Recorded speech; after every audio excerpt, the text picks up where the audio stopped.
Hello and welcome to exam concept. आज हम करेंगे इंडियन पॉलिटी और इंडियन पॉलिटी में हम करेंगे हिस्टोरिकल बैकग्राउंड। ये चैप्टर 1 है और ज़्यादातर चीज़ें जो इसमें से ली गई है वो ली गई है एम लक्ष्मीकांत बुक और सुभाष कश्यप की जो इंडियन पार्लियामेंट है उससे।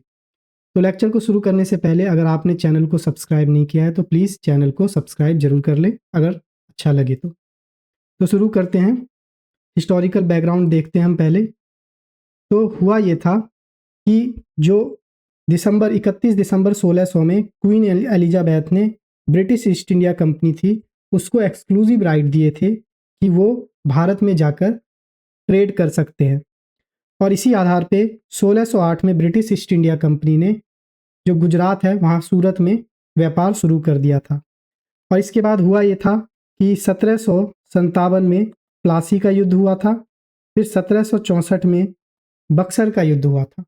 और बक्सर के युद्ध में जो ब्रिटिश ईस्ट इंडिया कंपनी है उसने जो बंगाल के नवाब थे उसको तो हराया ही था, साथ में जो अवध के नवाब और मुगल किंग थे उस टाइम उसको भी हराया था।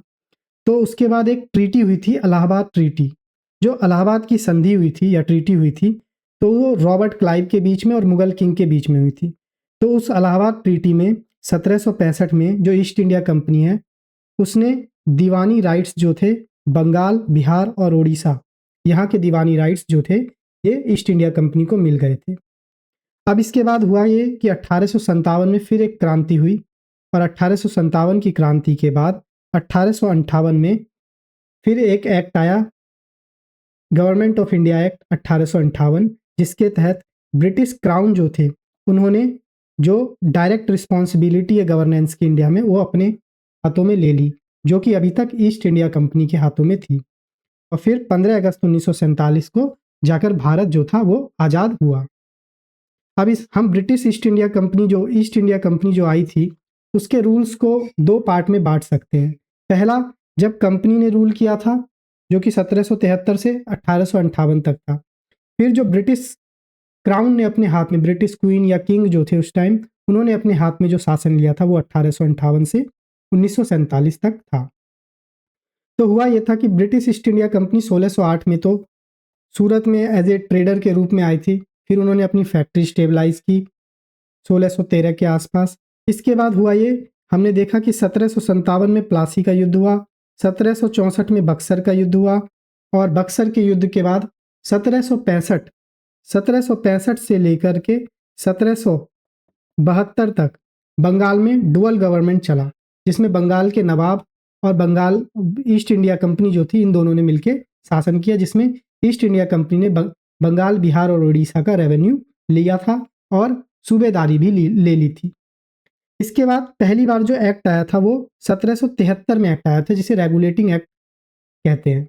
और यहाँ से कंपनी ने शासन की शुरुआत की थी, शासन को अपने हाथ में ले लिया था। तो कंपनी का रूल हम देखते हैं कि जो ब्रिटिश ईस्ट इंडिया कंपनी थी उसने रूल किया था 1773 से। तो सबसे पहला एक्ट जो आया था वो था रेगुलेटिंग एक्ट 1773। इस एक्ट में ये क्या हुआ था कि ये पहला एक्ट था जिसमें ब्रिटिश गवर्नमेंट ने जो ईस्ट इंडिया कंपनी के अफेयर्स थे उसको कंट्रोल करने की कोशिश की और रेगुलेट करने की कोशिश की। और ये पहला एक्ट था जिसने सेंट्रल एडमिनिस्ट्रेशन, मतलब भारत में एडमिनिस्ट्रेशन जो है उसका केंद्रीयकरण करने की कोशिश की। मतलब कि एक तरफ, मतलब अगर पावर, ये ब्रिटिश इंडिया है तो एक तरफ पावर करने की कोशिश की। मतलब कि जहाँ जहाँ ब्रिटिश ईस्ट इंडिया कंपनी का शासन था भारत में, उस पूरे शासन को जो था एक जगह से चलाया जाने लगा, वो था बंगाल में। हम देखेंगे कि इसमें हुआ क्या था। तो गवर्नर जो थे बंगाल के उसको प्रमोट करके बना दिया गया था गवर्नर जनरल ऑफ बंगाल, और उसको दे दी गई थी 4 मेंबर की एक काउंसिल जो उसकी मदद करती थी, और ये एग्जीक्यूटिव काउंसिल थी। तो 4 मेंबर की एग्जीक्यूटिव काउंसिल जो थी ये बंगाल के गवर्नर को दी गई थी। तो एक तो बंगाल के गवर्नर जनरल थे और प्लस 4 मेंबर, टोटल 5। फिर उसके बाद हुआ ये था कि पहले जो बंगाल के गवर्नर जनरल बने वो बने लॉर्ड वॉरेन हेस्टिंग, और जो बॉम्बे के गवर्नर थे और मद्रास के गवर्नर थे इन्हें सब ऑर्डिनेट बना दिया गया गवर्नर जनरल ऑफ बंगाल का। मतलब बंगाल के जो गवर्नर जनरल थे उनका ज़्यादा पावर था क्योंकि एग्जीक्यूटिव काउंसिल भी उन्हीं के पास थी, इसलिए। फिर उसके बाद क्या हुआ, इस एक्ट के तहत जो 1773 का रेगुलेटिंग एक्ट था उसने कंपनी के जो सर्वेंट्स होते थे, जो कंपनी के कर्मचारी होते थे, उनको बैन कर दिया कि वो किसी भी तरीके का प्राइवेट ट्रेड या व्यापार नहीं कर सकते। प्लस वो यहाँ के नेटिव या इंडियंस से कोई भी ब्राइब या गिफ्ट नहीं ले सकते।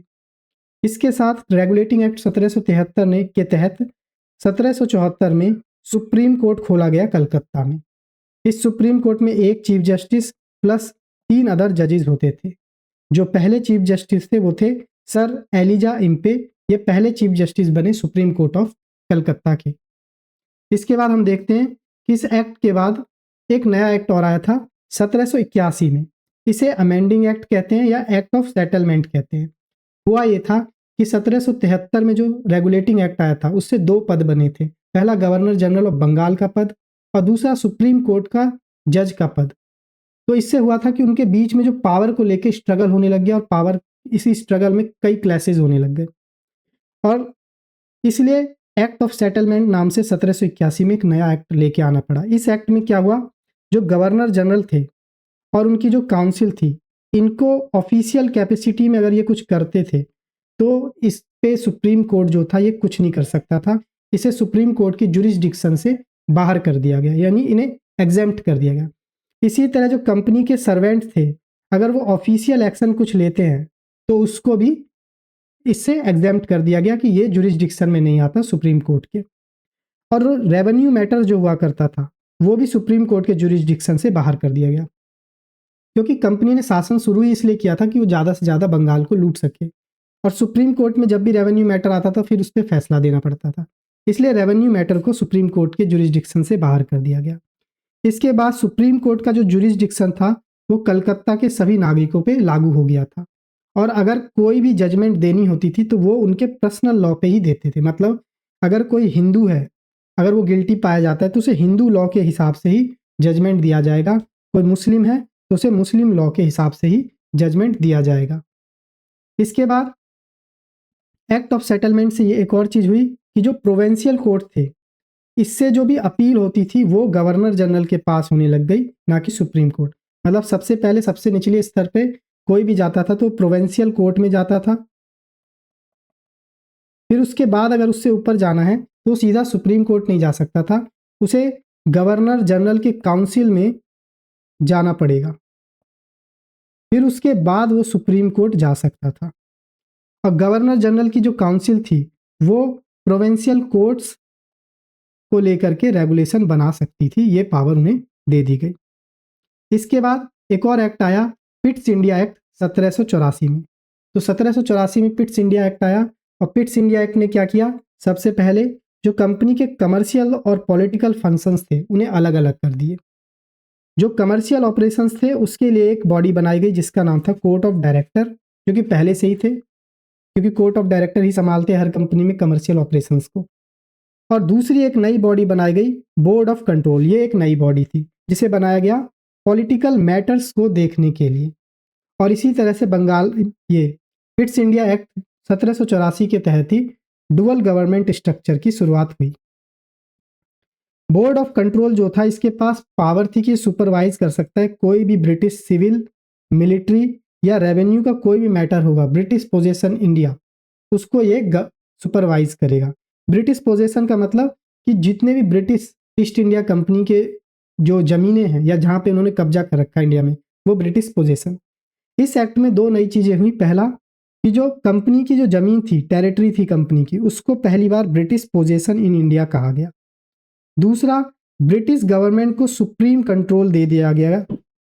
जो भी ब्रिटिश के एडमिनिस्ट्रेशन थे, ब्रिटिश ईस्ट इंडिया कंपनी के और अफेयर्स थे, उसके सुप्रीम कंट्रोल किसका था, ब्रिटिश गवर्नमेंट का था। इसके बाद एक नया एक्ट आता है, चार्टर्ड एक्ट 1793। 1793 में एक चार्टर्ड एक्ट आता है। इससे पहले एक एक्ट आया था 1786 में। वो एक्ट नहीं था, वो एक अमेंडमेंट था, क्योंकि 1786 में बने थे Lord Cornwallis governor general of Bengal. और लॉर्ड कॉर्नवालिस जब गवर्नर जनरल ऑफ बंगाल बने थे तो उन्होंने कुछ डिमांड रखी थी। उसमें से डिमांड ये थी कि होता ये था कि एक गवर्नर जनरल होता था प्लस 4 उसके काउंसिल के मेंबर होते थे गवर्नर जनरल के। अगर कोई मैटर है और उस पर गवर्नर जनरल ने यस कह दिया और प्लस 3 लोगों ने, काउंसिल के 3 मेंबर ने उस पर नो कह दिया, और एक मेंबर जो है काउंसिल का वो गवर्नर जनरल के साथ उसने भी यस कह दिया। तो यहाँ पे 2 जने जो है वो यस के साइड है, 3 जने अगर नो के साइड है तो वो मैटर जो है वो नो होगा, मतलब वो मैटर खत्म हो जाएगा, उस पे गवर्नर जनरल का यस होने के बावजूद उस मैटर पे हाँ नहीं होगी। तो इससे हुआ क्या कि लॉर्ड कॉर्नवालिस ने एक मांग रखी जब वो गवर्नर जनरल बना था, तो उसने ये कहा था कि मुझे एक ओवरराइडिंग पावर चाहिए। ओवरराइडिंग पावर का मतलब ये है कि अगर एक गवर्नर जनरल है और 4 उसके काउंसिल के मेंबर हैं और कोई मैटर है, उस पे गवर्नर जनरल ने कहा यस और अगर उसके बाकी 3 जनों ने कहा नो और एक जने ने कहा यस, तो 2 जने इधर हो गए और 3 जने इधर हो गए। फिर भी गवर्नर जनरल के पास ये पावर थी कि वो अपने काउंसिल की बात को ओवरराइड कर दे, मतलब कि वोटिंग में ज़्यादातर नो होने के बाद भी गवर्नर जनरल की बात मानी जाएगी। ये 1786 के अमेंडिंग रूल में हुआ था, जो कि सिर्फ लॉर्ड कॉर्नवालिस के लिए ही बनाया गया था। लेकिन हुआ ये हुआ ये कि 1793 के चार्टर्ड एक्ट में ये जो ओवरराइडिंग पावर जो कि सिर्फ गवर्नर जनरल लॉर्ड कॉर्नवालिस को दी गई थी, वो सभी गवर्नर जनरल को और सभी गवर्नर जो थे प्रेसिडेंसी के, उन सबको ये पावर दे दी गई। इसके बाद जो गवर्नर जनरल ऑफ बंगाल थे, उनकी जो पावर थी, अथॉरिटी और पावर थी, उसको बॉम्बे और मद्रास के प्रेसिडेंसी पे और बढ़ा दी गई।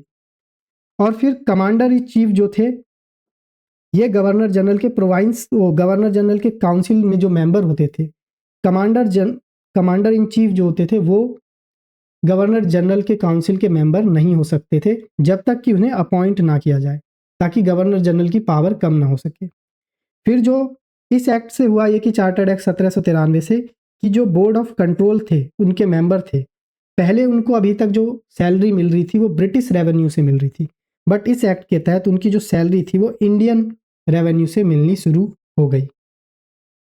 फिर इसके बाद एक और एक्ट आया, चार्टर्ड एक्ट 1813 या 1813, और इस एक्ट ने क्या किया कि जो कंपनी था ब्रिटिश ईस्ट इंडिया कंपनी, उसकी मोनोपोली को खत्म कर दिया। मतलब कि अभी तक जो ब्रिटिश ईस्ट इंडिया कंपनी थी वो अकेली कंपनी थी ब्रिटिश की, जो भारत में आके उससे भारत से व्यापार कर सकती थी, उनकी मोनोपोली थी।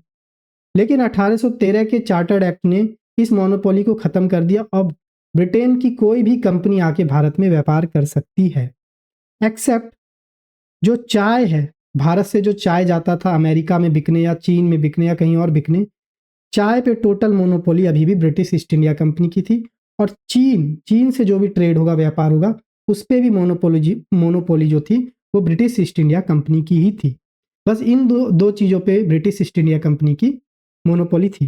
प्लस 1813 के चार्टर्ड एक्ट में ब्रिटिश ईस्ट इंडिया कंपनी को 20 साल का एक्सटेंशन और दे दिया गया। और ब्रिटिश क्राउन की जो सोवरेनिटी थी वो कंपनी के टेरिटरी पे और बढ़ा दी गई, मतलब और एजर्ट किया गया। 1813 के चार्टर्ड एक्ट में एक और बात हुई कि क्रिश्चियन मिशनरीज को भारत में अलाउ कर दिया गया। कहा गया कि क्रिश्चियन मिशनरी भारत में आके लोगों को इनलाइटमेंट कर सकते हैं, उनको सभ्य बना सकते हैं। और इसीलिए इसके बाद वेस्टर्न एजुकेशन को फैलाने के लिए भारत में 1 लाख रुपए भी दिए गए थे। एक्चुअल में जो वेस्टर्न एजुकेशन को प्रमोट करना नहीं चाहती थी ब्रिटिश गवर्नमेंट, पर उन्हें यहीं के लोकल लोग चाहिए थे जो क्लैरिकल काम कर सके। प्लस वो ये भी चाहते थे कि अगर वो थोड़े वेस्टर्न एजुकेशन उनके पास आ जाएगा तो वो वेस्टर्नाइज हो जाएंगे, तो क्रिश्चियन मिशनरी को उनको कन्वर्ट करने में भी ईजी होगा।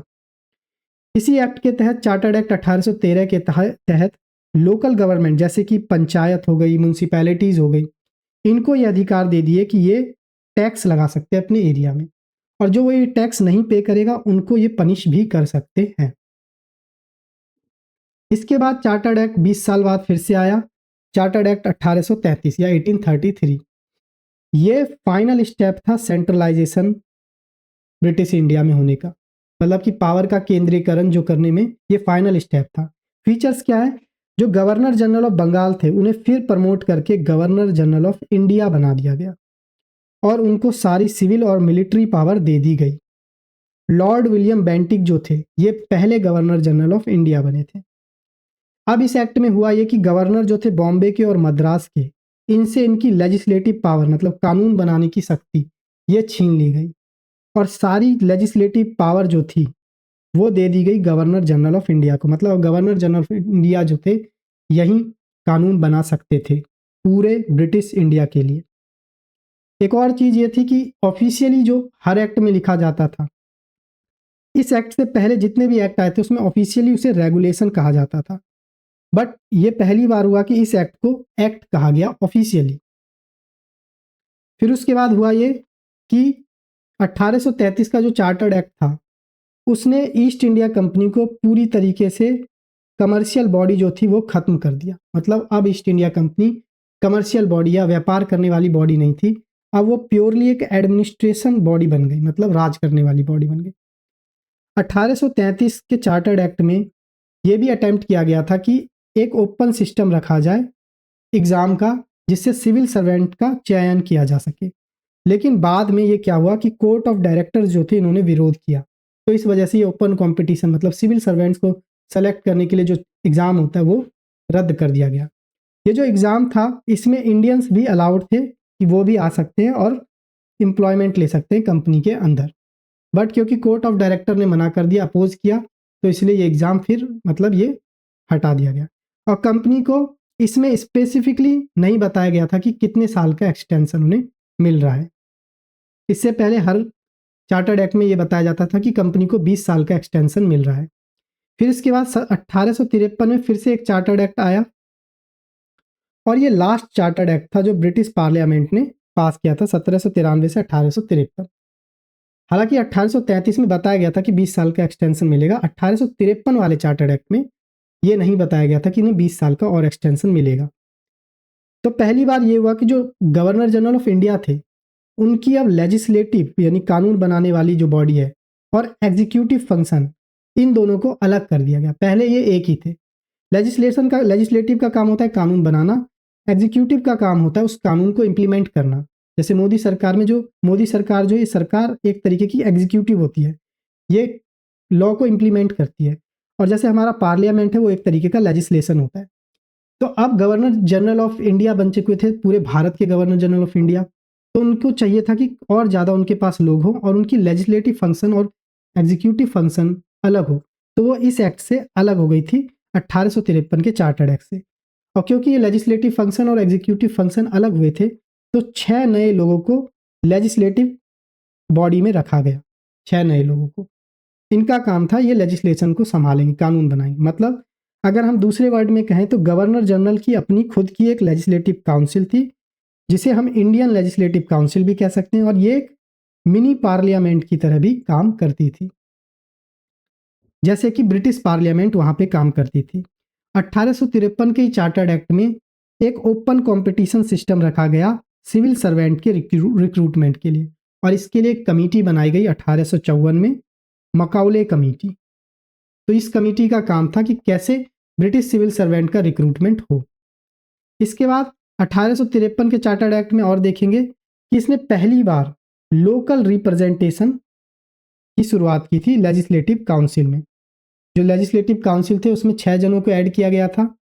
इन 6 नए मेंबर में गवर्नर जनरल की काउंसिल में 4 जो थे वो इंडियन थे, मतलब लोकल गवर्नमेंट से लिए गए थे। कहाँ से? मद्रास से, बॉम्बे से, बंगाल से और आगरा से। जो 6 जने थे इंडियन लेजिस्लेटिव काउंसिल में, जो गवर्नर जनरल की काउंसिल थी, उसमें 4 जने लिए गए थे लोकल गवर्नमेंट से, मद्रास, बॉम्बे, बंगाल, आगरा। इसने कंपनी का एक्सटेंशन तो किया, लेकिन ये नहीं बताया कि कंपनी को और कितने साल तक का एक्सटेंशन मिला है। ठीक, इसके बाद गवर्नमेंट ऑफ इंडिया एक्ट 1858 हुआ। ये कि 1857 में क्रांति हुई बहुत बड़ी, और इस क्रांति होने से क्या हुआ कि कंपनी का शासन जो था वो पूरी तरीके से हिल गया।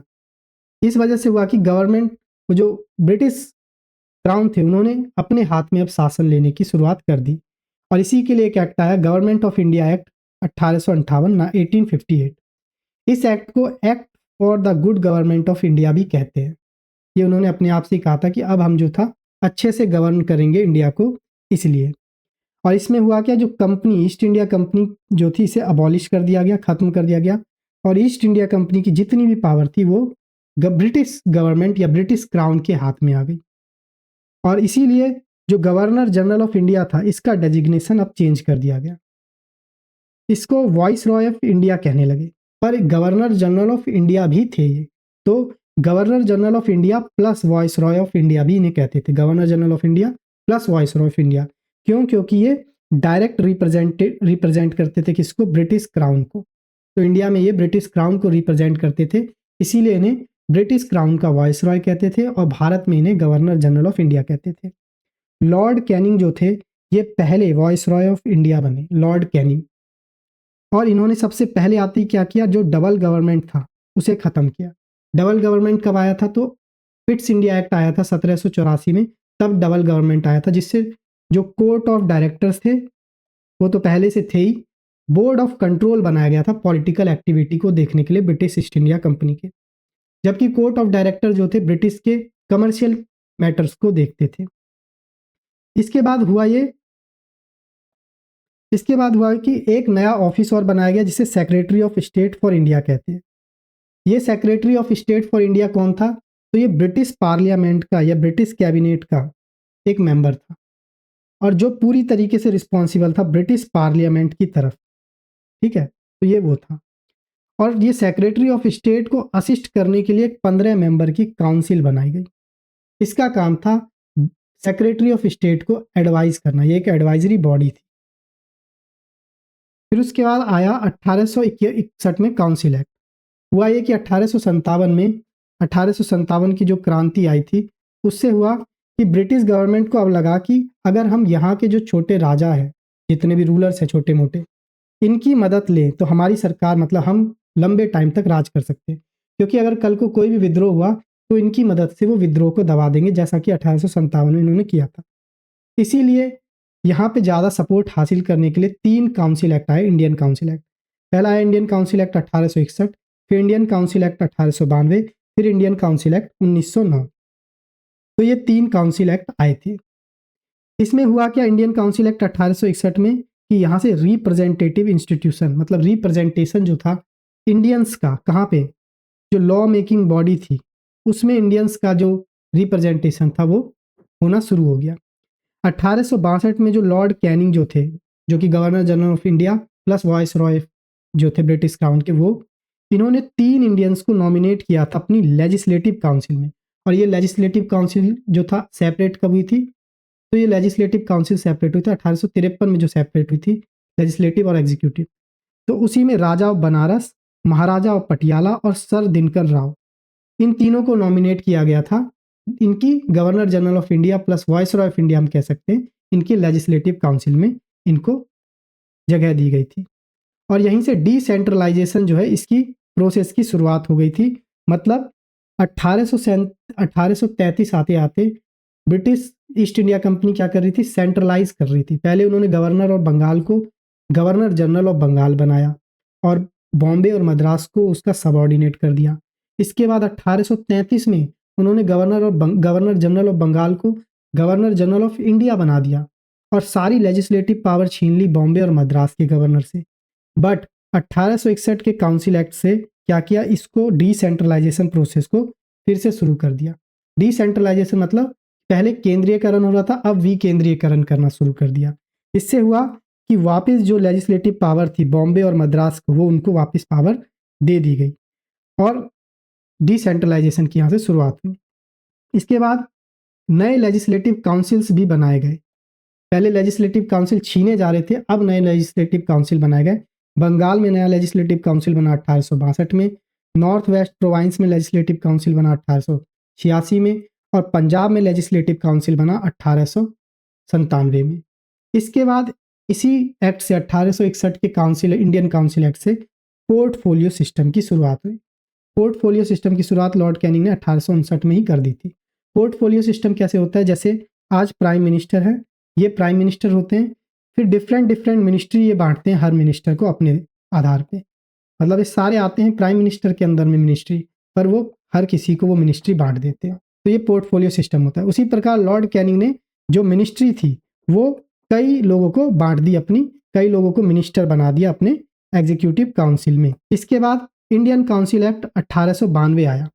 अब इंडियन काउंसिल एक्ट 1892 में क्या हुआ कि 2 तरीके के लोग होते थे। एक होते थे उनकी काउंसिल में, जो ब्रिटिश वॉइस रॉय, उनके काउंसिल में 2 तरीके के लोग होते थे।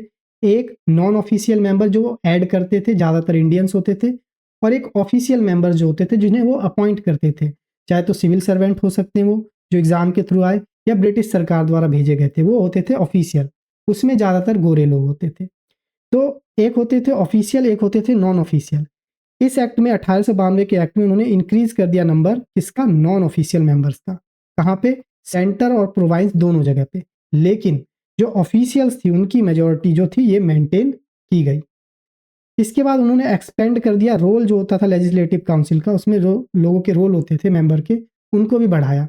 अब वो डिबेट कर सकते थे बजट पे और क्वेश्चंस कर सकते थे एग्जीक्यूटिव से, ये दो काम वो कर सकते थे। और इसके बाद नॉन ऑफिशियल मेंबर्स जो थे ये नॉमिनेट भी करने लगे। कौन, तो सेंट्रल लेजिस्लेटिव काउंसिल में जो वॉइस रहे थे ये नॉमिनेट करते थे। किसके रिकमेंडेशन पे, तो जो बंगाल चैम्बर ऑफ कॉमर्स था इसके रिकमेंडेशन पे कुछ नॉन ऑफिशियल मेंबर्स को जो था ये नॉमिनेट करते थे अपनी काउंसिल में। और जो प्रोविंशियल लेजिस्लेटिव काउंसिल थी वहाँ के जो गवर्नर होते थे, प्रोविंस में जो गवर्नर होते थे वो भी रेकमेंड करते थे नॉन ऑफिशियल मेंबर को। कहाँ से, किसके रिकमेंडेशन पे, तो डिस्ट्रिक्ट बोर्ड के रिकमेंडेशन पे, म्यूनसिपैलिटी के रिकमेंडेशन पे, यूनिवर्सिटीज़ के रिकमेंडेशन पे, ट्रेड एसोसिएशन के रिकमेंडेशन पे, जमींदार्स होते थे, चैम्बर्स होते थे, इन सब के। तो हम कह सकते हैं एक तरीके का इलेक्शन था कि जैसे 10 नाम दे दिए गए, आप इनमें से एक हमें रिकमेंड कर दो। तो ये था तो इलेक्शन ही, लेकिन लिमिटेड लोगों के लिए था। तो इससे हमें हमें ये पता चलता है कि एक लिमिटेड टाइप का इलेक्शन इन्होंने शुरू करा दिया था, जो इनडायरेक्ट एक तरीके का इलेक्शन था। लेकिन यहाँ पे कहीं इस एक्ट में कहीं भी इलेक्शन वर्ड का यूज नहीं किया गया था। ठीक है, इसके बाद इंडियन काउंसिल एक्ट 1909 आया। इंडियन काउंसिल एक्ट 1909 आया जिसे मॉर्ले मिंटो रिफॉर्म भी कहते थे। लॉर्ड मॉर्ले कौन थे, तो लॉर्ड मॉर्ले थे सेक्रेटरी ऑफ स्टेट, जो ब्रिटिश पार्लियामेंट में जो कैबिनेट थी उनके एक सदस्य। और लॉर्ड मिंटो कौन थे, तो उस टाइम के वाइस रॉय थे। अब हुआ यह था कि 1907 या 1906 के आसपास, 1906 और 7 के आसपास मुस्लिम लीग जो थे इनकी स्थापना हो गई थी। और मुस्लिम लीग जो थे ये शिमला एग्रीमेंट के तहत मिले थे लॉर्ड मिंटो से, जो उस टाइम के वाइस रॉय थे। ये शिमला में मिलने गए थे और इन्होंने मांग की थी कि हमें सेपरेट इलेक्टोरेट दिया जाए। अब हुआ ये कि इस एक्ट में क्या हुआ, इंडियन काउंसिल एक्ट 1909 में, कि पहले तो सेंटर और प्रोविंस जो थी काउंसिल उन दोनों का साइज बढ़ाया गया। जो सेंट्रल लेजिस्लेटिव काउंसिल थी, जो सेंट्रल काउंसिल थी उसके मेंबर 16 से बढ़ा के 60 कर दिए गए। और प्रोविंशियल काउंसिल जो थी इनके भी मेंबर बढ़ाए गए और डिफरेंट डिफरेंट प्रोविंस काउंसिल के डिफरेंट डिफरेंट मेंबर बढ़ाए गए। अब हुआ कि जो सेंट्रल लेजिस्लेटिव काउंसिल थी यहाँ पे तो ऑफिशियल्स की मेजोरिटी होती थी, इनको रिटेन किया गया। लेकिन अलाउ कर दिया गया प्रोविंशियल लेजिस्लेटिव काउंसिल में कि वो नॉन ऑफिशियल्स की मेजोरिटी रख सकते हैं। मतलब जो इंडियंस थे वो ज़्यादातर नॉन ऑफिशियल में होते थे, तो उनकी मेजोरिटी ज़्यादातर होती थी। प्लस इन्होंने जो फंक्शंस थे लेजिस्लेटिव मेंबर्स के काउंसिल में उनको भी बढ़ाया। जैसे कि अब जो मेंबर्स थे वो सप्लीमेंट्री क्वेश्चंस पूछ सकते थे, रेजोल्यूशन भी मूव कर सकते थे बजट पे और ये सब।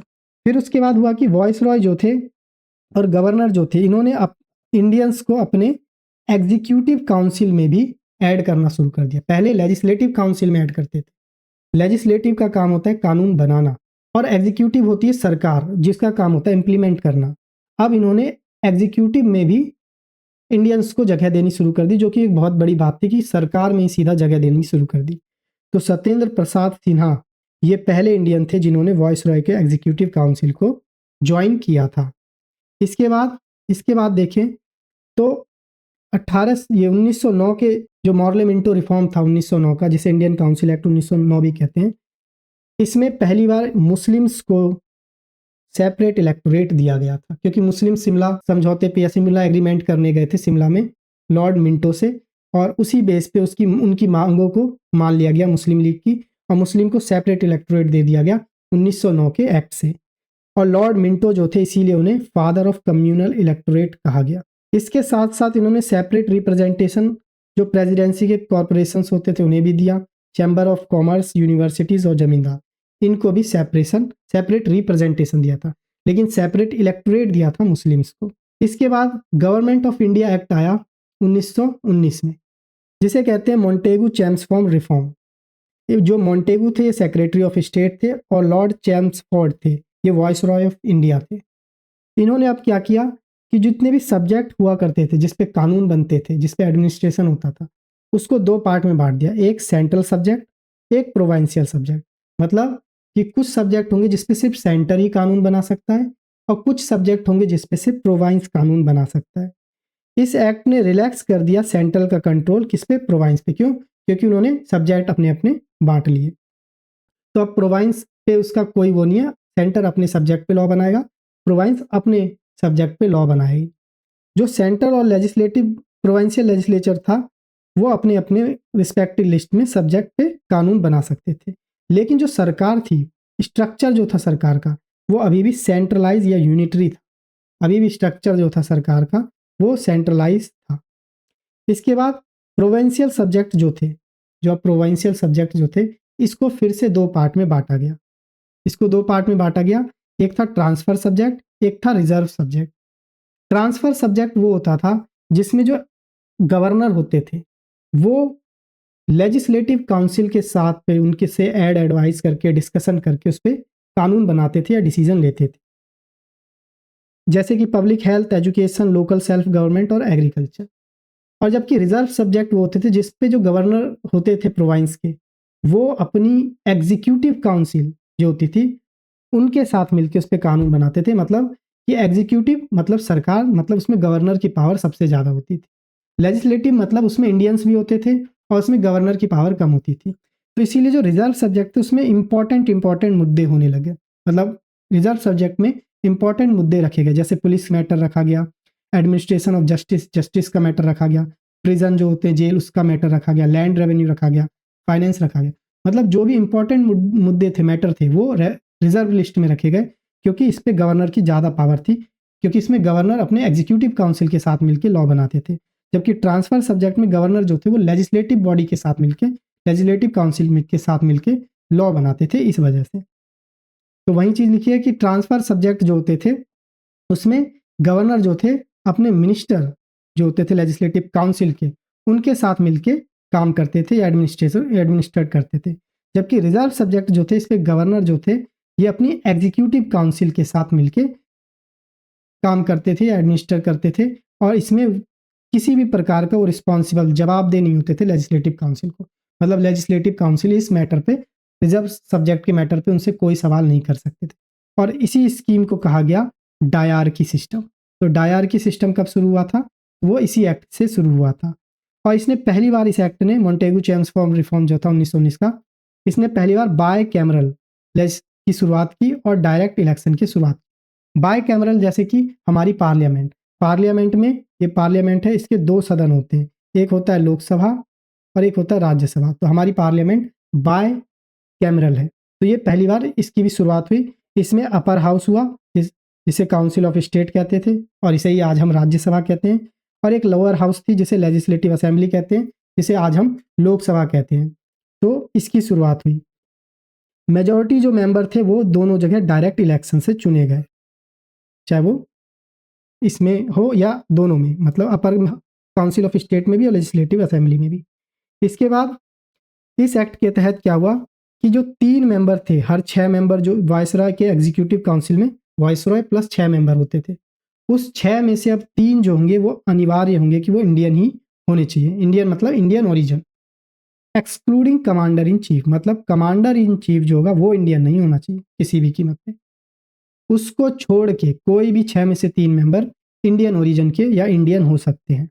इसके बाद जो कम्युनल रिप्रेजेंटेशन था, जो सेपरेट इलेक्टोरेट 1909 के मॉर्ले मिंटो रिफॉर्म से दिया गया था सिर्फ मुस्लिम को, उसे बढ़ा के सिख को भी दे दिया गया, इंडियन क्रिश्चियन को भी दे दिया गया, एंग्लो इंडियंस को भी दे दिया गया, और यूरोपियंस को भी सेपरेट इलेक्टोरेट या कम्युनल रिप्रेजेंटेशन दे दिया गया।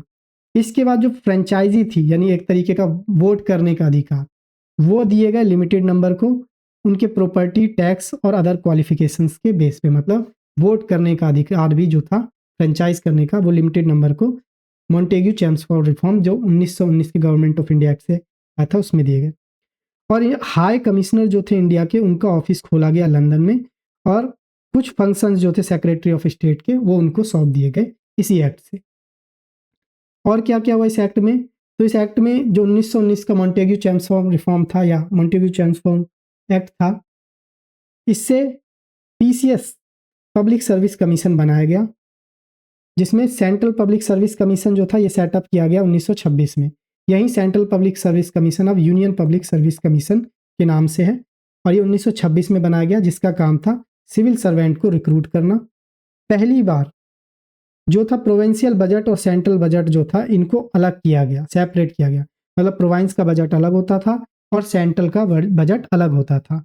और इस एक्ट को देखने के लिए 1919 का जो मॉन्टेग्यू चैम्सफोर्ड एक्ट है या गवर्नमेंट ऑफ इंडिया एक्ट है, इसके बारे में देखने के लिए कि ये सही से काम कर रहा है या नहीं, 10 साल बाद एक स्टैट्यूटरी कमेटी या कमीशन बनाने की भी इसमें प्रोवाइड किया गया। और यहीं 1919 के गवर्नमेंट ऑफ इंडिया एक्ट को देखने के लिए 1927-28 में हम देखेंगे कि साइमन कमीशन अपॉइंट की गई, जिसने अपना 1930 के आसपास 1929-30 के आसपास अपनी प्रॉपर रिपोर्ट सबमिट की थी और उस रिपोर्ट के आधार पे गवर्नमेंट ऑफ इंडिया एक्ट 1935 आया था। तो 10 साल के बाद इन्होंने क्या कहा था, एक कमेटी का गठन करेंगे और वो कमेटी ये सारी चीज़ों को देखेगी कि ये एक्ट कैसे काम कर रहा है। इसके बाद इस एक्ट के तहत एक चैम्बर ऑफ प्रिंस जो बनाया गया था, जिसमें टोटल 120 मेंबर थे, जिसमें 108 जो थे प्रिंस स्टेट थे और 12 रिप्रेजेंटेटिव थे अदर स्टेट के। और इन सब के हेड कौन थे, वॉइस रॉय ऑफ इंडिया या गवर्नर जनरल और प्लस वॉइस रॉय। तो इसको बनाया गया था 1921 में। फिर इसी के आधार पे 10 साल बाद आया साइमन कमीशन। साइमन कमीशन ने अपनी रिपोर्ट सौंपी और रिपोर्ट के आधार पे जो जो अमेंडमेंट उसने सुझाए थे, उस आधार पे गवर्नमेंट ऑफ इंडिया एक्ट 1935 आया। और ये सेकेंड माइलस्टोन था कंप्लीट रिस्पॉन्सिबल गवर्नमेंट की तरफ। पहला जो कंप्लीट रिस्पॉन्सिबल गवर्नमेंट के लिए एक्ट लाया गया था वो था गवर्नमेंट ऑफ इंडिया एक्ट 1858, जो कि 1857 की क्रांति के बाद आया था। दूसरा जो रिस्पॉन्सिबल गवर्नमेंट के लिए जो आया था, सबसे अच्छा जो एक्ट आया था वो था गवर्नमेंट ऑफ इंडिया एक्ट 1935। ये बहुत बड़ा एक्ट था, डिटेल डॉक्यूमेंट था, 321 सेक्शन थे इसमें, जिन्हें 10 शेड्यूल में बांटा गया था। और आज जो भारत का कॉन्स्टिट्यूशन है उसका मैक्सिमम पोर्शन जो है गवर्नमेंट ऑफ इंडिया एक्ट 1935 से ही लिया गया है। इसमें ऑल इंडिया फेडरेशन की बात कही गई थी, जिसमें प्रोवाइंस प्रिंसली स्टेट जो थे, ब्रिटिश प्रोवाइंस और प्रिंसली स्टेट मिलकर एक ऑल इंडिया फेडरेशन की स्थापना करेंगे। इस एक्ट ने क्या किया था कि जो सब्जेक्ट थे उनको 3 लिस्ट में बांट दिया था। पहला लिस्ट था फेडरल लिस्ट, दूसरा लिस्ट था प्रोविंशियल लिस्ट और तीसरा लिस्ट था कंकरेंट लिस्ट। फेडरल लिस्ट जो था इसमें 59 आइटम या 59 आइटम थे, प्रोविंशियल लिस्ट में 54 आइटम थे और कंकरेंट लिस्ट में 36 आइटम थे। तो ये 3 लिस्ट था, इसमें डिवाइड किया गया था। फेडरल लिस्ट पे कौन, जो यूनियन गवर्नमेंट थी उस time, governor general plus voice Roy of India, वो उसकी काउंसिल बना सकती थी उस पर कानून। और प्रोविंशियल लिस्ट पे जो प्रोविंस के गवर्नर थे उनके साथ जो काउंसिल थी लेजिस्लेटिव, वो बना सकती थी उस पर कानून। और कंकरेंट लिस्ट जो थे 36 आइटम जिसमें थे, उस पर दोनों बना सकते थे कानून। और बाकी अगर कोई भी चीज़ आता है वो रिसाइडरी पावर जिसे कहते हैं वो दी गई थी वॉइस रॉय गवर्नर जनरल को। हालांकि ये फेडरेशन कभी आया ही नहीं, क्योंकि प्रिंसली स्टेट ने इसे कभी ज्वाइन किया भी नहीं। इसके बाद इस एक्ट में और क्या क्या था, तो जो डायरकी सिस्टम जो आया था, जो डायरकी सिस्टम आया था प्रोविंस में, उसे अबॉलिश कर दिया गया, खत्म कर दिया गया और प्रोविंशियल ऑटोनॉमी दे दी उन्हें कि तुम जो करना है करो, तुम्हारे पास अपना बजट है, अपने मेंबर सेलेक्ट करो, सब कुछ। बट ये डायरकी जो था ना, ये प्रोविंस से हटा दी गई और सेंटर में ये डायरकी सिस्टम अडॉप्ट कर लिया गया। मतलब फेडरल सब्जेक्ट जो थे उन्हें अब रिजर्व और ट्रांसफर सब्जेक्ट में डिवाइड कर दिया गया, जैसे पहले किया जाता था प्रोविंस में। हालांकि ये कभी ऑपरेशन में आया ही नहीं। इसके बाद क्या हुआ, इस एक्ट ने रिस्पॉन्सिबल गवर्नमेंट प्रोविंस में शुरू किया। मतलब गवर्नर जो अब कुछ भी एक्ट करता है तो उसके लिए उसको मिनिस्टर की एडवाइस लेनी पड़ती थी। ये 1937 में एक्ट ये आया था, इम्प्लीमेंटेशन इसका हुआ, लेकिन 1939 में इसे भी डिसकंटिन्यू कर दिया गया। इस एक्ट के तहत 1935 के गवर्नमेंट ऑफ इंडिया एक्ट के तहत जो 11 प्रोविंस थे ब्रिटिश के, उसमें से 6 प्रोविंस में बाय कैमरल, मतलब 2 लेजिस्लेशन, जैसे राज्यसभा और लोकसभा, वैसे 2 लेजिस्लेशन जो है इसका प्रावधान किया 6 प्रोविंस में। वो 6 प्रोविंस थे बंगाल, बॉम्बे, मद्रास, बिहार, असम और यूनाइटेड प्रोविंस। तो ये 6 प्रोविंस थे जहाँ पे बाय कैमरल लेजिस्लेशन की शुरुआत हुई। इसमें रिजर्वेशन भी दिया गया था किसको, डिप्रेस क्लास जिसमें शेड्यूल कास्ट थे, इनको रिजर्वेशन मिला। प्लस स्पेशल रिप्रेजेंटेशन ये जो था एक्सटेंड किया गया वुमन और लेबर को, मतलब इनके लिए भी रिजर्वेशन बनाया गया इसमें। इसके बाद इसमें काउंसिल ऑफ इंडिया जो बनाई गई थी सेक्रेटरी ऑफ स्टेट के लिए, 15 मेंबर की काउंसिल बनाई गई थी। सेक्रेटरी ऑफ स्टेट को एडवाइस करने के लिए उसे ख़त्म कर दिया गया और उन्हें एक एडवाइज़र की टीम दे दी गई। इसमें जो वोटिंग का अधिकार था यानी फ्रेंचाइज का अधिकार था वो 14% भारत के लोगों को वोटिंग का राइट मिल गया इसमें। 1934 में मतलब इसी एक्ट के तहत 1934 में government reserve bank of India की स्थापना की गई, जिसका काम था कि वो कंट्रोल करे करेंसी और क्रेडिट जो भी कंट्री से रिलेटेड है उसे। इसी एक्ट के तहत फेडरल पब्लिक सर्विस कमीशन की स्थापना की गई, प्रोविंशियल सर्विस कमीशन की स्थापना की गई और जॉइंट पब्लिक सर्विस कमीशन की स्थापना की गई। जबकि सेंट्रल पब्लिक सर्विस कमीशन की स्थापना 1919 में मोंटेग्यू ट्रांसफॉर्म रिफॉर्म जो आया था गवर्नमेंट ऑफ इंडिया एक्ट 1919, उसमें सेंट्रल पब्लिक सर्विस कमीशन जिसे आज यूपीएससी कहते हैं उसकी स्थापना कर दी गई थी 1921 में। लेकिन इसने फिर से फेडरल पब्लिक सर्विस तो था ही इस पहले से, उसके बाद प्रोविंशियल पब्लिक सर्विस और जॉइंट पब्लिक सर्विस कमीशन की स्थापना की। ये फेडरल पब्लिक सर्विस पहले से ही था 1919 के गवर्नमेंट ऑफ इंडिया एक्ट से। इस एक्ट के तहत फेडरल कोर्ट बनाया गया 1937 में। इसके बाद गवर्नमेंट ऑफ इंडिया एक्ट 1935 के तहत जो बर्मा जिसे म्यांमार कहते थे उसे भारत से अलग कर दिया गया। तो इसी एक्ट से बर्मा जो म्यांमार है उसे भारत से अलग कर दिया गया। इससे पहले भारत का हिस्सा हुआ करता था म्यांमार। और इसी एक्ट के तहत ऑडिटर जनरल ऑफ इंडिया जो था इसका अपॉइंटमेंट शुरू हुआ। यहीं ऑडिटर जनरल ऑफ इंडिया आगे जा चल के कैग बन गए जो आर्टिकल 148 के अंदर है। फिर उसके बाद इंडिया इंडिपेंडेंस एक्ट आया, क्योंकि 1935 के बाद अब सीधा जो है अगला एक्ट आया था 1947, क्योंकि कैबिनेट मिशन प्लान आया 1946 में। और कैबिनेट मिशन प्लान के तहत ही जो थी वो बनी कॉन्स्टिट्यूएंट असेंबली बनी और उन्होंने कानून बनाने के लिए मतलब भारत का कॉन्स्टिट्यूशन बनाने के लिए की शुरुआत हुई। और फिर उसके बाद इंडिया इंडिपेंडेंस एक्ट 1947 में आया जिससे भारत को आज़ादी मिली। तो 20 फरवरी 1947 को जो ब्रिटिश के प्राइम मिनिस्टर थे क्लेमेंट एटले, उन्होंने ये डिक्लेयर कर दिया कि 30 जून 1948 तक ब्रिटिश जो शासन है भारत में वो समाप्त हो जाएगा और सारी पावर जो है वो इंडियंस के हाथ में सौंप दी जाएगी। लेकिन इससे पहले ही उन्होंने भारत को आज़ादी दे दी। 15 अगस्त 1947 को उन्होंने भारत को आज़ादी दे दी ब्रिटेन ने। और क्या हुआ, आज़ादी के बाद भारत के दो हिस्से हुए और दो डोमिनियन बने जो अभी तक इंडिपेंडेंट नहीं थे क्योंकि इनके पास अपना कॉन्स्टिट्यूशन नहीं था। तो दो डोमिनियन बने, एक था इंडिया, एक था पाकिस्तान। और इनके पास पूरे अधिकार थे कि ये ब्रिटिश कॉमनवेल्थ से अलग हो सके। जो वॉयसराय का पद है इसको खत्म कर दिया गया। गवर्नर जनरल का पद था वो था ही। हर डोमिनियन को गवर्नर जनरल एक दिया गया जो कि ब्रिटिश किंग द्वारा अपॉइंट होगा। किसके एडवाइस पे? जो भी उस डोमिनियन का कैबिनेट होगा, एक मंत्रिमंडल बनाया जाएगा, उसके एडवाइस के बेस पे गवर्नर जनरल का चयन किया जाएगा। इसके बाद इस कॉन्स्टिट्यूएंट असेंबली को ये पावर दे दी गई दोनों डोमिनियन के, ये अपना कोई सा भी कॉन्स्टिट्यूशन बना सकते हैं और ये किसी भी जो ब्रिटिश पार्लियामेंट के बनाए गए किसी भी जो पुराने एक्ट थे उनको रिपील कर सकते हैं, मॉडिफाई कर सकते हैं। और इस एक्ट के तहत इंडिया इंडिपेंडेंस एक्ट 1947 के तहत कॉन्स्टिट्यूएंट असेंबली को ये भी पावर दे दिया गया दोनों डोमिनियन की कि ये एक नया कॉन्स्टिट्यूशन भी लिख सकते हैं और कोई भी ब्रिटिश पार्लियामेंट का एक्ट जो 15 अगस्त 1947 के बाद पास किया गया है वो इन डोमिनियन पे नहीं लागू होगा। और जो office of secretary of state का पोस्ट था उसे खत्म कर दिया गया और इसके जो पावर थे और फंक्शंस थे वो सेक्रेटरी ऑफ स्टेट जो कॉमनवेल्थ अफेयर्स था उनको दे दिए गए।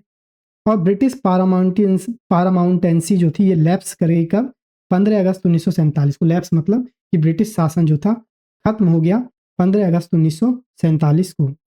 इसके बाद भारत को आज़ादी दे दी गई और प्रिंसली स्टेट जो थे इन्हें पूरी फ्रीडम दे दी गई कि वो जिस भी डोमिनियन से चाहे तो मिल सकते हैं। चाहे तो डोमिनियन ऑफ इंडिया से मिलना चाहे तो मिल सकते हैं, डोमिनियन ऑफ पाकिस्तान से मिलना चाहे तो मिल सकते हैं, या इंडिपेंडेंट रहना चाहते हैं तो रह सकते हैं।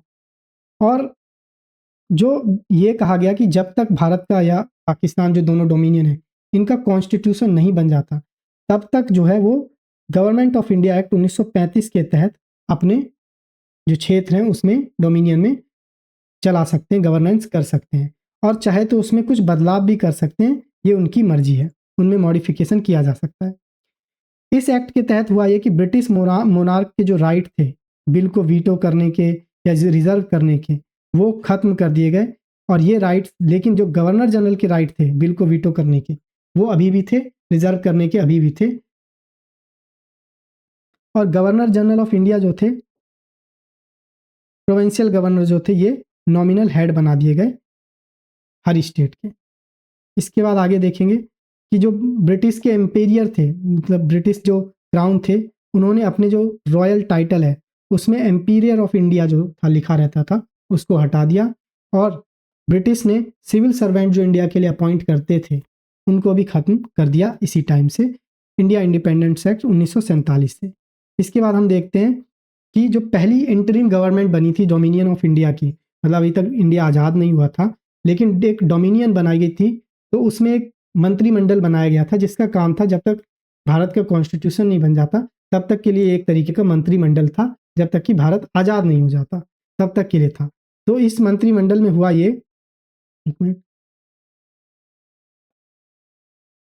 तो ये जो मंत्रिमंडल बनाया गया था इसमें डिफरेंट पोर्टफोलियो दिए गए थे। जैसे जवाहरलाल नेहरू थे तो ये इस मंत्रिमंडल के वाइस प्रेसिडेंट थे काउंसिल के, और एक्सटर्नल मिनिस्ट्री भी नहीं दी रखी थी, और कॉमनवेल्थ से रिलेटेड मैटर भी जवाहरलाल नेहरू को ही दिए गए थे। जबकि सरदार वल्लभ भाई पटेल को होम मिनिस्ट्री दी गई थी और इंफॉर्मेशन एंड ब्रॉडकास्टिंग मिनिस्ट्री दी गई थी। राजेंद्र प्रसाद जी को फूड एंड एग्रीकल्चर मिनिस्ट्री दी गई थी। जॉन मथाई को इंडस्ट्री और सप्लाई मिनिस्ट्री दी गई थी। जगजीवन राम को लेबर मिनिस्ट्री दी गई थी। सरदार बलदेव सिंह को डिफेंस मिनिस्ट्री दी गई थी, और CH भाभा को work, mines and power ministry दी गई थी क्योंकि ये वैसे बिजनेसमैन थे। इसके बाद बाकी जो मेंबर थे, अभी तक जो इसमें मुस्लिम लीग के भी मेंबर होंगे क्योंकि अभी भारत की कैबिनेट मिशन प्लान के तहत जो आया था उसका मंत्रिमंडल है ये इंटरिम गवर्नमेंट जो है, तो इसमें मुस्लिम लीग भी थी क्योंकि अभी तक इंडिया इंडिपेंडेंस एक्ट नहीं आया था और भारत और पाकिस्तान अलग नहीं हुए थे, अभी सिर्फ कैबिनेट मिशन प्लान ही आया था, उसके तहत ये कैबिनेट बनाई गई थी। तो इसमें लियाकत अली खान, इन्हें फाइनेंस मिनिस्ट्री दी गई थी।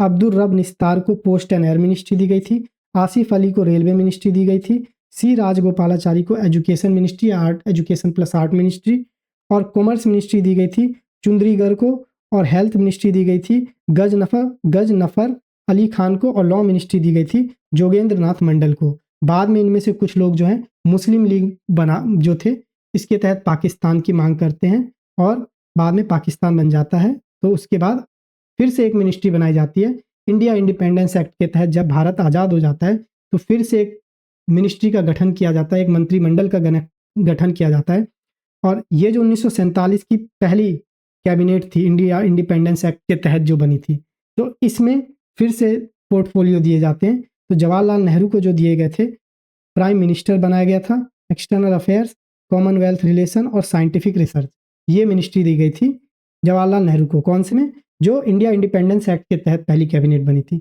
सरदार वल्लभ भाई पटेल को सेम मिनिस्ट्री मिली, home ministry, information and broadcasting ministry. Rajendra Prasad को सेम मिनिस्ट्री मिली, फूड एंड एग्रीकल्चर मिनिस्टर।